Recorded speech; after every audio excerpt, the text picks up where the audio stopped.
So అంటే YCP పార్టీతో మీకు ఆల్మోస్ట్ అంటే మిగతా వాళ్ళతో పలకరింపైన ఉండొచ్చు. బట్ ఈయన దగ్గర ఎందుకు అంత కాన్ఫిడెన్స్? ఒకటే నియోజకవర్గమనా లేకపోతే ఏంటి?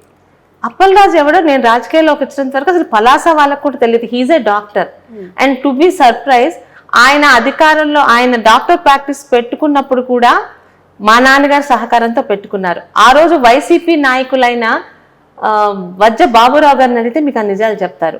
అలాగే ఎంపీ రామ్మోహన్ నాయుడు గారి ఎంపీ స్టిక్కర్ పెట్టించుకొని అటు ఇటు టోల్ గేట్స్లు దాటిన వ్యక్తి అప్పలరాజు. అలాంటిది ఈరోజు నేను అప్పలరాజు మీద ఆరోపించిన అప్పలరాజు మీద నేను మాట్లాడుతున్న ప్రతిదీ నేను సాక్ష్యాలు చూపిస్తున్నా. ఈరోజు నా గురించి మాట్లాడాడు, మా ఆస్తుల గురించి. నేను రాజకీయాల్లో రాకముందు అవే ఉన్నాయి, ఈరోజు అవే కంటిన్యూ అవుతున్నాయి. మా తాతగారి పేరు మీద ఉన్న పెట్రోల్ బంక్ ఉంది. నేను ఎమ్మెల్యే కాకముందు నాకు అంటే 20 సంవత్సరాల క్రితం నేను ఆప్షన్లో కాదు ఇంటర్వ్యూకి అటెండ్ అయ్యి నేను తెచ్చుకున్న శిరీష పెట్రోలియం ఉంది, దానికి సాక్ష్యం ఉంది. అలాగే నా భర్త రియల్ ఎస్టేట్లో ముందు నుంచి ఉన్నారు. ఒక వైసీపీ గవర్నమెంట్ రాజశేఖర్ రెడ్డి గారి గవర్నమెంట్లోనే ఆయనకి పవర్ ప్రాజెక్ట్ వచ్చింది అందరితో పాటు అప్లై చేసుకుంటే. ఈ ఆస్తులన్నీ ఇవన్నీ మేము రాజకీయాల్లో రాకముందు కూడా ఉన్నాయి. ఆఖరికి ఈరోజు నేను కట్టుకున్న ఇల్లు కూడా నేను ఎమ్మెల్యేగా గెలవకముందే కట్టుకున్నాను. మరి నువ్వు చెప్పగలవా? చిన్న ఇంట్లో ఉండే నువ్వు ఈరోజు నువ్వు ఎమ్మెల్యే అవ్వగానే నీ ఇంటి ముందు మంత్రి హోదాలో 3 అంతస్తుల ప్రగతి భవన్ ఎలా కట్టుకున్నావు? ఒక డాక్టర్గా ప్రాక్టీస్ లేదు కదా, ఎక్కడి నుంచి వస్తుంది సంపాదన?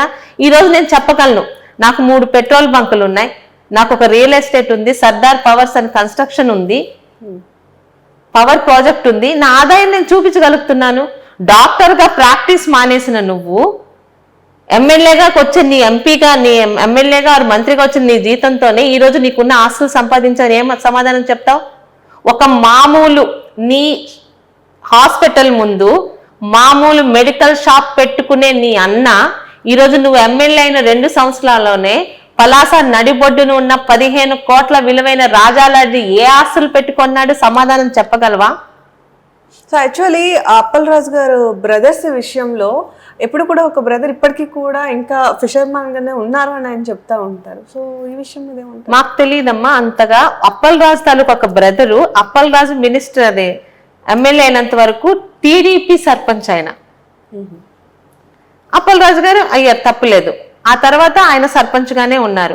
ఇంకొక బ్రదరు ఆయన అందరికీ లోకానికి చెప్పుకునే మాట, అప్పలరాజు గారు ఆ గుడ్ హోప్ హాస్పిటల్ మూసేశారు కదా, దాని ముందు ఒక చిన్న మెడికల్ షాప్ పెట్టుకొని దాన్ని పోనే వాళ్ళు ఏదైనా డబ్బులు ఇస్తే టిఫిన్ తినే జీవితం నుంచి ఇక్కడికి వచ్చామని వాళ్ళే చెప్పుకున్నారు. కరెక్ట్ కదా? 5 సంవత్సరాలు నిండకుండానే ఫిషర్మ్యాన్ కమ్యూనిటీ మీరు అన్నారే, ఒక వేటకి వెళ్ళే ఒక బ్రదర్ కానీ ఇంకో బ్రదర్ కానీ 15 కోట్ల ఖరీదైన రాజా లాడ్జిని ఏ డబ్బుతో కొన్నారు?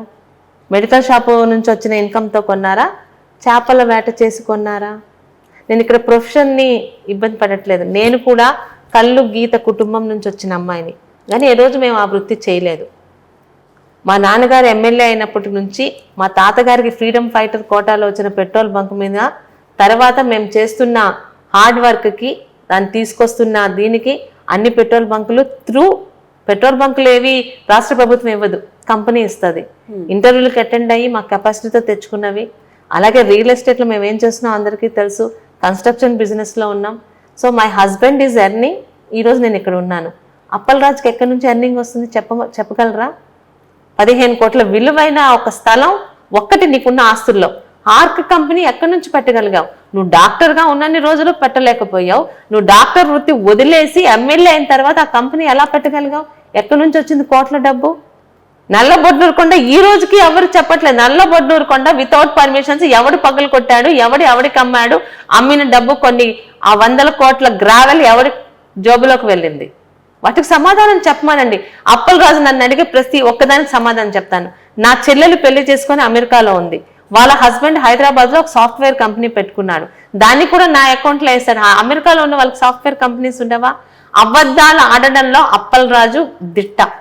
అబద్ధాలని కులాల మధ్య గొడవలు పెట్టడానికి. ఇంత చూస్తే అప్పలరాజుది కూడా ఇంటర్ కాస్ట్ మ్యారేజే. అప్పలరాజు భార్య తాలూకా తండ్రి ఫిషర్ మ్యాన్, తల్లి కాళింగ.